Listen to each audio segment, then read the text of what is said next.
On August 30th, 1993, at the Palace of Auburn Hills, Made in the USA, Lex Luger achieved the impossible, defeating WWF champion Yokozuna via countout. Yet balloons fell like he won the goddamn title and the presidency and became the known Emperor of the Universe. And well, he was never the same after that. He would have to go to WCW like a queef in the night. I think that's how that saying goes. And just under 4 years after that debacle at the Palace of Auburn Hills, he defeated Hollywood Hulk Hogan. They're standing in Detroit. Luger won the title. Luger won the title. Luger won the title. And then 5 days later in Sturgis, South Dakota, at the Sturgis Motorcycle Rally, Lex Luger lost it. Good goddamn job there, WCW. You fucked it all up. Let's talk about it. I'm John Rentham with the Retro Review of WCW Road Wild 1997 in Sturgis, South Dakota at the Sturgis Motorcycle Rally. And where to goddamn start with this whole goddamn fiasco? Whew. You know, it was a great, aesthetic as far as the outdoor location, the Black Hills, the cool look. And yeah, people revving their engines, all revving their trikies. If you're a motorcycle enthusiast, bless you, because I wouldn't want to get on one of those things. It's not for me.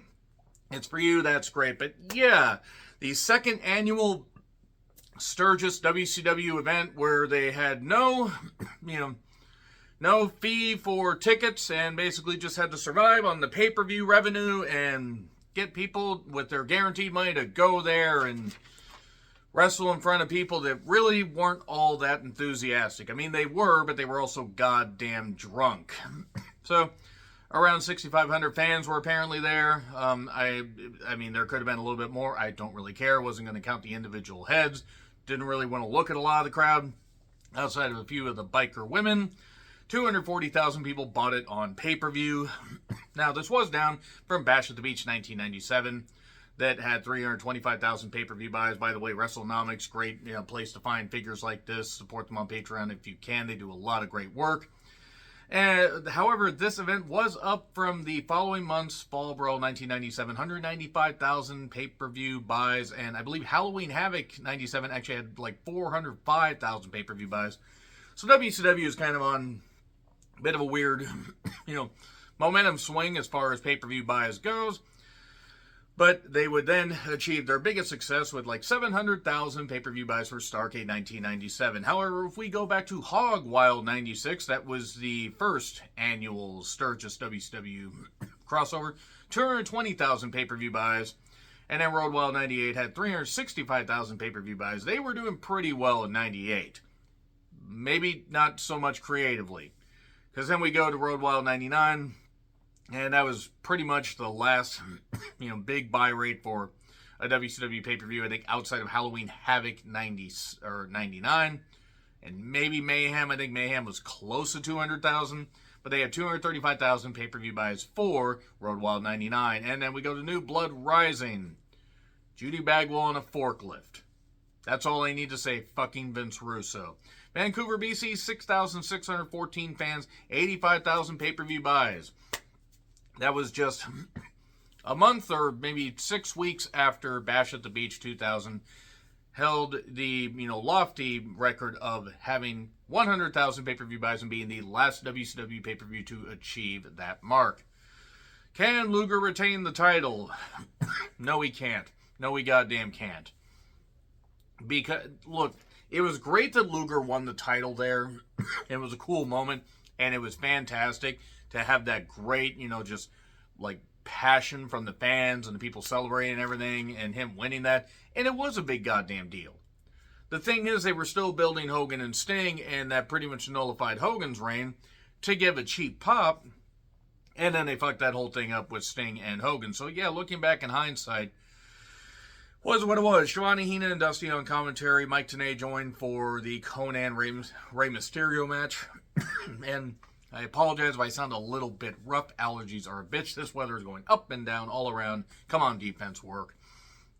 They talk about how tonight could spell the end of the NWO. They even kind of do the WCW New Japan Starrcade 95 Cup thing where it's like, oh, it's 1-0 WCW or it's 1-1 WCW NWO and this kind of stuff. And by the end, WCW could defeat the NWO. Here's the problem. They completely nullified it, not just by the end of this, but even if everything had gone good, even if Luger had retained the title, which would have, in hindsight, been kind of weird given the way they were going, WCW was fighting from underneath by Fall Brawl 97 as it was, especially with the War Games match. And then we would do co-promote WCW NWO pay-per-views by 98 when the NWO already was getting stale. I mean, I'm sorry, they were getting stale. There were still pops for some of the people, but you had WCW Wolfpack, Black and White. And they had the LWO later, and nobody cared about any of this stuff. Outside of the view of the diehards. I watched this shit in real time. It was getting stale. But before that, Harlem Heat took on Vicious and Delicious, Scott Norton, and Marcus Alexander Buff Bagwell. Okay, well, they got to this within 6 minutes. They didn't kill that much time. And Scott Norton against 6,000 bikers. It's about even. I still give the edge to Scott Norton, even now. The NWO wrestled like faces here, which was a little bit weird. We got Chinlock time. Wrestling Bios was absolutely cheering during this. Great channel to check out, by the way, for those that aren't familiar. They're reliving the war stuff is really good. And NWO, after wrestling like faces, Jacqueline shows up, or Jaqueline. Thank you very much, Chris, a.k.a. the Durbinator, my best friend. Jacqueline attacks Scott Norton, a Harlem sidekick, and she holds his foot down under the rope. Norton, that is. 1, 2, 3. So WCW goes up 1-0 against a team that, I mean, Scott Norton had to carry that goddamn thing because Bagwell was a gimmick, and that's all he ever was. WCW.com set. By the way, the phone, the 1-900-909-9900 number is no longer active in a company that has not been around since early 2001. Thanks for telling me that. Never would have guessed. And WCW.com no longer active. DiBiase's with the Steiners. Conan then took on Ray in a Mexican death match. It was more about Conan targeting Ray's knee for a while. Pretty much 80% of the match, and that's fine. Ray had come back early from having a hyperextended knee, and he was dealing with that. And actually, this would lead to the knee problems that would necessitate him taking time off after Sold Out 98 to take to get surgery, and then come back, I think, at Bash at the Beach or even Road Wild 98. So, yeah, Ray tried to come back, but eventually got stopped with the Tequila Sunrise, and there we are. 1-1 tie. Mean Gene got a tattoo. Mean Gene, bless you, miss him horribly. Steve McMichael and Chris Benoit, renowned murderer Chris Benoit, as it were, against Jeff Jarrett and Malenko in an elimination tag. I believe this is Jarrett's last WCW pay-per-view. I mean, I haven't watched Fall Brawl 97 in a while, so I don't remember if he was there. I know that he left before he could have a blow-off with Steve Mongo McMichael. So it was Mongo against Alex Wright at Halloween Havoc 97. And when Alex Wright at that point was the most experienced worker, you were in trouble. But yeah, an elimination match, and bless Mongo for trying. He really, and I know he's going through health issues, and it's terrible, the illness condition, whatever you want to call it, that he's suffering. But he was a great athlete, but man, he was humorous, but he really wasn't necessarily good in the ring. So Jarrett basically layered through the match and forced Mongo to basically cover him after getting in the ring because he didn't want to have anything to do with this. He also was U.S. champion at this time. Left Malenko on his own, and Malenko got hit with a tombstone later, 1, 2, 3. It was more of an angle match than anything else, and also featured renowned murderer Chris Benoit. And the wrestlers were riding to Sturgis, well, like 5 of them. Mostly the Steiner brothers is what we saw here. Jericho took on Alex Wright for the Cruiserweight title. Alex Wright doing his dance while wearing no pants. He was actually wearing tights, which is a good thing because it would have brought the worst out of the censors. Referee Mark Curtis, rest in peace, Brian Hildebrand. So he was doing the right dance. Ok, ok, ok, ok, ok. Ok, ok, ok, ok. Ok, ok, ok, ok. Ok, the right stuff. I'm going to hell for that if anybody from Germany's watching this. Alex got booed. There was a side headlock that went on for a bit and some stalling, and halfway decent action once they tried to take bumps, but why would you really go all out in fucking Sturgis? This didn't work, though. It went 13 minutes, and it felt longer, and we got to roll up with the tights 1, 2, 3. Alex Wright retained the Cruiserweight Championship, and Jericho would turn heel soon after. Well, he would turn heel, let's see, he would face Gato at Halloween Havoc 97, but he would turn heel soon after because, if we're being perfectly honest, Jericho flourished as a heel, at least for a time in WCW. Now he's just dragging everything down in AEW, much like he claimed that the older guys in WCW were. And he's older than they were. Good job, you hypocrite. Flair took on Syxx in a match that Waltman was not in a good place at this point. He had his substance abuse issues. And also WCW really didn't know how to use him. There was chops, there was stalling. There was a chin lock. There was a rope break after a figure 4 spot.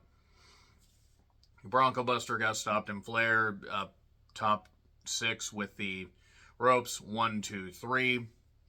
Not really anything to say about this. It was 2-1 WCW.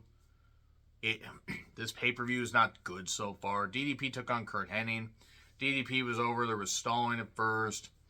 This was all right. It wasn't great. Hennig was kind of more of the heel here. Being, exposing a turnbuckle after a ref bump, and then hit the Hennig Plex or the Perfect Plex 1, 2 kick out. Flair runs down. Even though Flair was kind of the de facto face, Flair and Hennig had tons of respect for each other and had an association that would get destroyed at Fall Brawl 97 when Hennig took Arn's spot and then beat up Flair on the spot by slamming the door in his head. Or on his head. In his head would be very, very painful. Diamond Cutter to Flair, but then the Hennig Plex 1, 2, 3. And Hennig wins a match where they've had better matches, than this. It wasn't good. Fall Brawl 97 ad, which was not a good event, as I recall. That War Games match was not good. The Giant took on Randy Savage, where there was stalling. Giant threw Savage back in a press slam over the top. Savage targeted the knee. Then tried for a move off the top, got hit with a choke slam. It was like 6 minutes. 1, 2, 3. It was what it was. 3-1 WCW, but then the last 2 matches pretty much cemented that this whole thing was going to go on. Because the Steiners took on the Outsiders in the WCW tag title match, and it was okay. They targeted Scott for a bit. It is funny given what would happen a little bit later with Super Brawl 8 and, Steiner, Scott turning on Rick Steiner. Steiner turning on Steiner. Too many Steiners, pal. It went 15 minutes, and yeah, you're not going to expect a ton of motivation from these particular guys, especially Hall and Nash. It looked like it was either nighttime or there were storm clouds rolling in, which is great, just great for an outdoor venue. And later, Nash pulled the ref out when it looked like Hall was going to get beaten, and Nick Patrick called for the DQ. Nick Patrick was no longer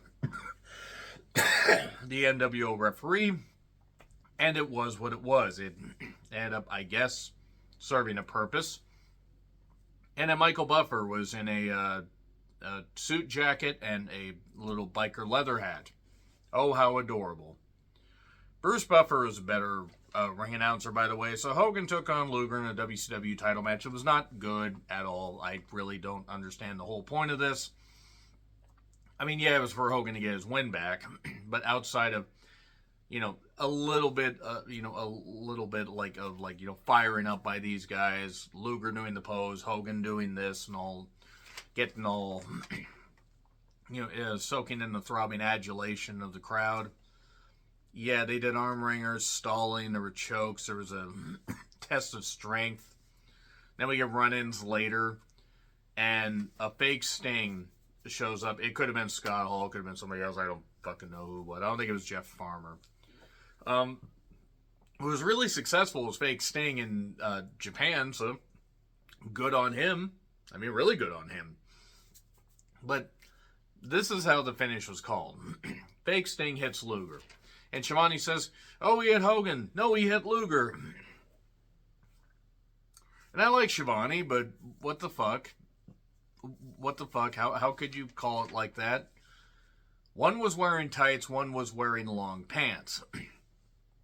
And one was balding significantly more, just because they both had tans. But Hogan wins, some trash gets thrown in the ring, or maybe that was just the trash booking of this whole event.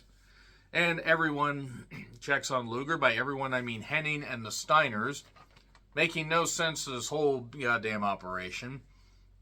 The announcers kill time. Hogan celebrates with Rodman, who's there. Rodman did not appear on this pay-per-view, but was backstage. For reasons, I guess. And Conan even had the NWO, or the WCW title spray paint NWO. He even had it on his shoulder, which is the closest that Conan ever got to an American World Heavyweight Championship, and the closest he ever should have gotten. Because as good as he was a mid-card guy here, and wanted people to toss the salad and peel his potatoes. Because he is a weird individual. But yeah, this is the last time I'm ever going to watch this goddamn fiasco of an event. It was not good. I couldn't even muster up the energy to really get upset because it's just bland and not interesting.